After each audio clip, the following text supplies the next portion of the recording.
Sandlin s'est intéressé à l'influence de valeurs et de paradigmes communiqués au travers du discours d'intervenants auprès de prestataires de l'aide sociale aux États-Unis en contexte de développement de l'employabilité et d'alphabétisation. Essentiellement, ce qu'elle voulait voir, c'est donc le rôle et la part jouée par un discours portant sur l'une ou l'autre des deux catégories suivantes. La première, ce sont des explications individuelles du succès, c'est-à-dire au travers du discours, tout ce qui se rapporte à des idées, à des valeurs, à l'effet que il faut travailler fort pour réussir, la persévérance mène à la réussite, un peu le rêve américain, l'idée qu'il n'en tient qu'à l'individu d'être ce qu'il est pour mieux s'accomplir. Bref, tout le discours qui, d'une certaine façon, porte sur la capacité individuelle à s'autodéterminer. Et également, parallèlement à ça, elle s'est intéressée aussi à une autre catégorie de discours qui est celle de l'explication structurale de la réussite, c'est-à-dire toutes les questions relatives au fait que l'offre et la demande déterminent un peu les opportunités, les possibles des individus, les questions d'inégalité sociale qui façonnent les chances des uns, les limites des autres. Un peu l'idée ici qu'il y avait au travers d'un vieux film d'Orson Welles à l'effet que tous les hommes sont égaux, mais certains sont plus égaux que d'autres. Donc, que tous ne partent pas avec les mêmes chances dans la vie. Et aussi toutes les questions d'accès au capital tant culturel qu'au capital économique. Donc, à nouveau, ce que l'auteur cherchait à voir au travers de tout ça, c'est qu'est-ce qui est véhiculé dans le discours des intervenants et éventuellement, selon ce qui est communiqué, quel effet ça a chez les participants.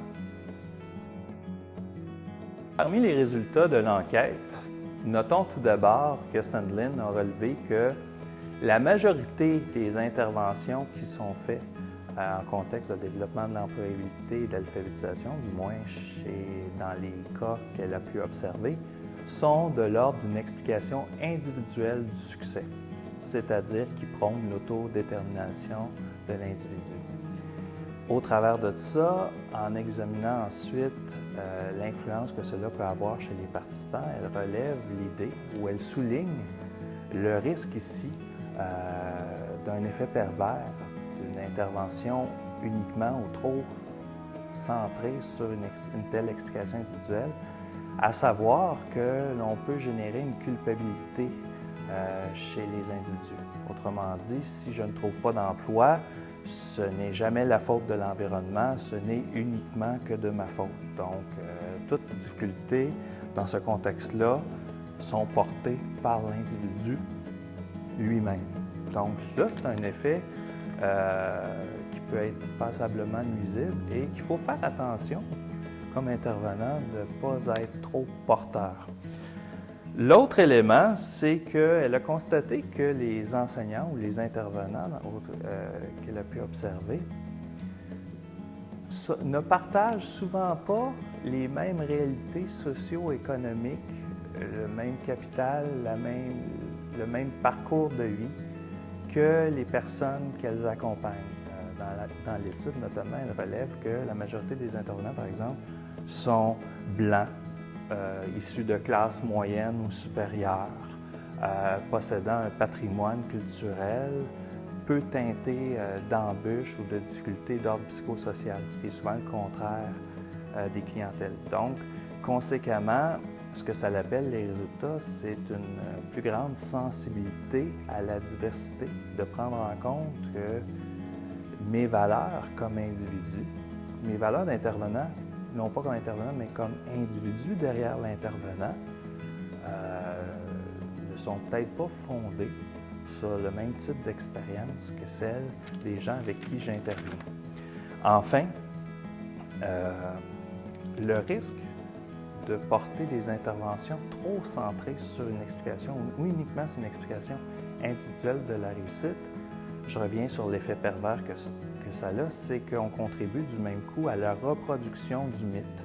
Ici, on était aux États-Unis, donc on était en train de dire le rêve américain. On reproduit cette idée-là que tout le monde peut réussir s'il veut bien, y mettre l'effort. Alors qu'on sait clairement aujourd'hui avec les taux de pauvreté qu'il existe aux États-Unis, qu'on ne peut pas faire porter uniquement à l'individu ses chances de réussite, qu'il y a des forces structurelles qui peuvent facilement contribuer à aider des gens à pouvoir avancer en termes de position sociale. En matière d'intervention, ça suit un peu l'idée des résultats. Tout d'abord, l'importance de savoir doser au travers de son discours d'intervenant les explications d'ordre individuel de la réussite de celles de l'ordre structurel. Donc, l'importance de ne pas faire porter uniquement à l'individu le poids total de sa capacité de réussir socialement et de prendre en compte aussi certaines réalités, certaines limites, certaines conjonctures qui peuvent être défavorables. Ce qui ne veut pas dire de tomber dans une position fataliste, mais je dirais plutôt dans une position réaliste. Et s'il y a une position qui n'est pas pertinente d'adopter ou profitable d'adopter, c'est celle un peu que j'appellerais du rêve américain, qui serait grosso modo vas-y, tu es capable, si tu es prête à y mettre les efforts, c'est certain que tu vas réussir. Un petit peu de psychopop, d'une certaine façon ici. D'autre part, une autre façon d'intervenir à ce niveau-là, on pourrait favoriser davantage les interventions de groupe, donc de mettre ensemble des personnes qui partagent à la fois les mêmes expériences, qui portent d'une certaine façon le même poids de structure sociale liée à des situations de précarité, de pauvreté ou autres difficultés, et de les amener à échanger ensemble sur leur vécu, mais également sur les stratégies possibles ou effectives pouvant être mises de l'avant afin d'améliorer leur situation sociale. On peut également à ce niveau-là faire intervenir d'anciens participants qui peuvent venir communiquer leur expérience. Enfin, s'il y a une chose à retenir de tout ça, et c'est souvent on n'en est pas conscient comme intervenant d'un domaine plutôt psychologique, c'est que tout n'est pas psychologique.